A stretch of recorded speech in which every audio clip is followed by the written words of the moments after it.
The dead are never far away, always watching, always listening. Hello, I'm Gemma Maudsley, and welcome to my podcast, The Wraith. Tonight, we continue with Chapter 26. Even in the dim light, Tom saw the objects laid out on his wife's grave. The magic circle drawn with white spray paint glowed under the rays of the full moon and seemed to shimmer before his tortured eyes. A noise from somewhere behind him made him spin round. Paul and Jill came out from their hiding place when they recognized him. "I don't know what I expected," he nodded at the grave. Jill understood how he felt. There was something unholy about the whole thing, but to see it now, laid out in front of him, must have been a terrible shock. "I didn't think you'd come," she said. "Neither did I," he agreed. "But I was sitting at home, growing more and more tormented, so I thought." He shrugged, as there were no words to describe his feelings. "Maybe you'd be better off at home," Paul said.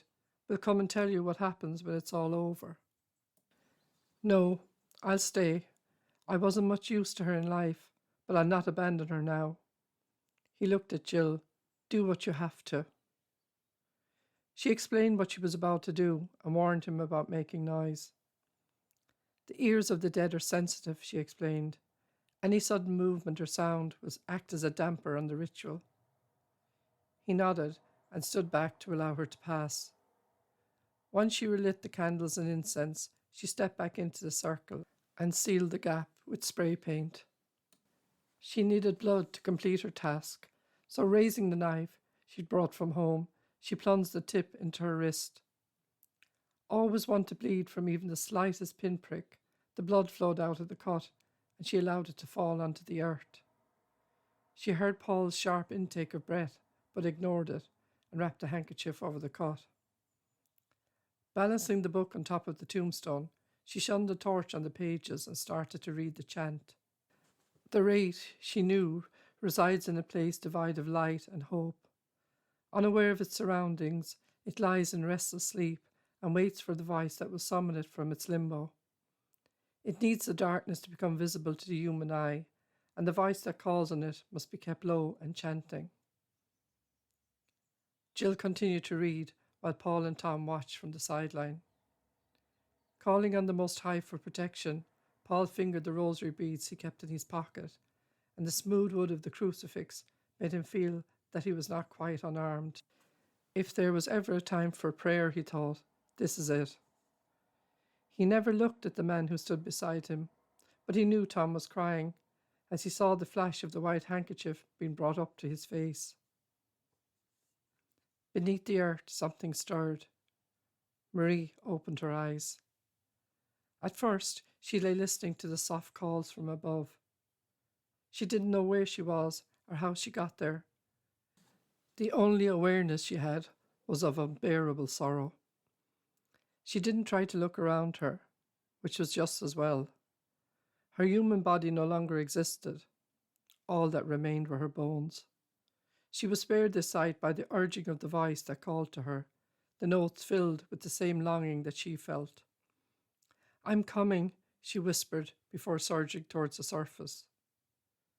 The air smelled sweet after the rawness of the place where she'd been, and she stood for a moment looking round her. She was in a graveyard, and it was night. Jill used the tombstone for support, afraid she would faint. She heard the whimpers of fear from the two men and looked over at them. Their faces were ashen, and despite the cold, she saw beads of sweat on their upper lips. What they were witnessing was beyond belief, and she prayed that they would not turn and run. Forcing her eyes back to the triangle, she shivered as she watched the movements of the spirit trapped within it. This was some sort of nightmare. It had to be, as the thing that stood before her could not be real. The woman, Marie, appeared as she had in the photo on Tom's side table. She wore a dress of flowing burgundy velvet, her favourite, Tom would later tell Jill. And there was nothing creepy or frightening about her, except she appeared at times to fade in and out, and of course, she was dead. "Marie, Jill licked her dry lips and managed to stand up straight. If she did not remain strong, she had no chance of gaining control. Marie, do you know where you are? The Wraith's look was one of bewilderment when she turned towards the sound of the voice, and she wrung her hands. I was in a place of shadow. She seemed on the verge of tears. I can't remember anything. The past is dim. Who are you? My name is Jill. I'm the one who called you. I need your help. My help? She became aware of the presence of the two men, but there was no look of recognition when she saw Tom. He, on the other hand, had to be helped to stand by Paul. Jill heard his muffled sobbing, and he used the handkerchief to still the sound of his pain. My child is missing. Jill turned back to the Wraith. I need your help to find him. The same man who took Rachel has taken him. Do you remember? The Wraith's eyes opened wide at the mention of her daughter's name. Rachel. The whisper floated through the night air. Rachel, my baby. She brought her hands to her face, crying as the memory reawakened. I'm sorry to cause you such pain, Jill cried with her, but I need to find my son. The Wraith shook her head. Why couldn't you let me be? She tried to move within the triangle, but was held in place by its power. Send me back. Her pleas were pitiful. I can't bear the pain. Set me free. Tom tried to go to her, but Paul held him back. Marie, he called, do you remember me? Tom, he saw the recognition in her eyes. Tom, help me. Send her back, he turned to Jill. Reverse the spell, do something. This is unbearable. I'm sorry. She tried to block out the sound of his tears and turned back to the Wraith. My son Toby is 7 years old, and the man who took Rachel has him right now. If I don't find him, he will kill him. I'm begging you, as one mother to another, help me. Please, the Wraith struggled against her invisible barrier. Set me free. I will set you free, if you promise to help me. Jill felt stronger, more determined. Let her go, you fucking bitch, Tom screamed, and if it were not for Paul's grip on his arms, he would have attacked Jill. I'll let her go when she hears me out. Jill glanced at him, and then back to the Wraith. Will you listen to what I have to say? Am I dead? The question stunned them into silence. They looked from her to one another, unsure of what to say. Finally, Tom, after reassuring Paul he was calm, stepped forward. Marie, love, he walked closer to the triangle. You died 8 years ago. Don't you remember? A year after Rachel went missing. Her loss was too much for you to bear, and you took an overdose. Oh, God. Her glance flew around the graveyard. Is that why I'm here? Am I being punished for committing suicide? No, love, you're not. Jill called you to ask for help. Her little boy is missing, and we think the same man who took Rachel has him. If we can find Toby, then maybe we'll find Rachel. We could bring her home. Her eyes filled with hope. Yes, he was trying hard not to cry. We can bring her home and you can be at rest. He reached out and tried to touch her, but there was nothing there. She seemed to be part of the air. Nothing solid, no substance. Puzzled, he looked at Jill. She's like a shadow. It's Marie's spirit that you see. He nodded sadly and stepped back. Paul patted his shoulder, urging him to be strong. It took great fortitude to walk away from the woman he had loved and lost, the woman he had never expected to see again, not in this life. Will you help me? Jill asked. What can I do? I can't even step out of this thing. She looked down at the triangle at her feet.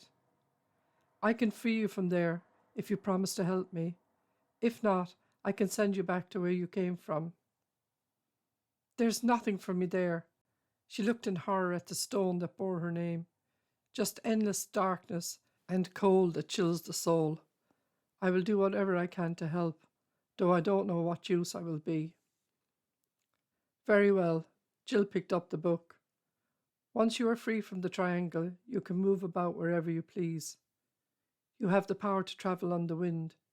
It is up to you if you want to be visible, but I suggest you stay hidden. Tom thinks someone in the village has taken my son. Your job is to find him. It is only by night you can move around. You will be powerless during the day. If it is possible, I'll find him, and when I do... Jill interrupted her. You won't do anything. If you do, we won't find Rachel and Toby. I understand, she smiled. Maybe later then. While this woman that stood before them looked like Marie, Tom knew she had changed. Perhaps her mind had flown before the suicide, or had been tainted by the endless years of darkness, but she now had a vicious streak, and he knew she would need careful handling. Jill's stomach lurched as she began to chant to free the wraith, and she hoped she would not regret what she was about to do. While the woman appeared to have no substance, the book declared the wraith was capable of great deeds, and even hinted at its need for revenge. If this was the case, then God help the man who would shortly become its prey. You should be able to move now. Jill stopped and nodded at the triangle. The wraith lifted her leg and took a tentative step out of her prison. When she saw there was nothing to fear, she stepped out of the triangle. You will come with me, Jill said. I will show you where I live, and you must return there at the end of every night. I must? She raised an eyebrow. Jill knew that she was testing her. The book had warned this might happen. Yes, you must. She stepped out of the circle and approached the wraith until their noses were almost touching. Its scent was like the breath of death on her face. If you do not, I will send you back now. You have that much power? It was said with a sneer. Now all the confusion and terror had passed. It had become more assured and aware of its power. I brought you here, didn't I? Jill held its gaze and refused to be beaten. Very well. It saw she was serious, and some instinct warned it must obey. At least until it had done what it set out to do, and that was to find her child. We need to gather up these things and wipe away the circle. Jill turned to the men. She blew out the candles and incense and threw everything into bags. Paul and Tom kicked dirt over the white lines on the ground and pulled off tufts of dried grass to disguise the place where it had been drawn. At no time would Paul acknowledge the wraith and kept well back from it. With the three of them helping, it only required one trip back to the car, and Jill was glad of this as she felt exhausted. The wraith had started to feed on her strength, and she knew that the next few days would be draining. Paul was much quieter than usual, and once they were outside the graveyard, Jill turned to him.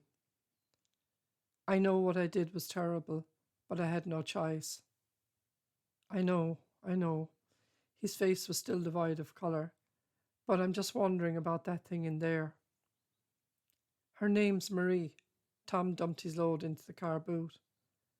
I have my doubts. Paul's eyes stared into the darkness. About what? Tom asked. I got to know your wife well during the months before her death, Paul said, and when she first appeared, I thought she seemed the same woman, but there's something not right. You must have felt it. What's not right? Jill felt fear clutch at her heart. There's something about her, Paul replied. I know you've seen it too. Tom tried to avoid his eyes, but he knew Paul was right. There was something, a cruel streak that had never been there before. Where is she anyway? Paul looked back at the graveyard. She's there, Jill assured him. She'll follow me home.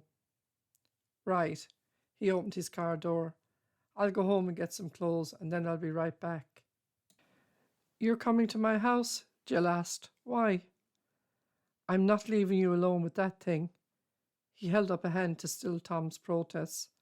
I know you think it's Marie that was brought back, and maybe it was, but she's changed, and not for the better. We end here for now, but the story does not rest, and neither do the dead. Until next Friday night, stay safe, my friends, and remember, if you have enjoyed listening, Please share and subscribe. I love to know that you're out there listening.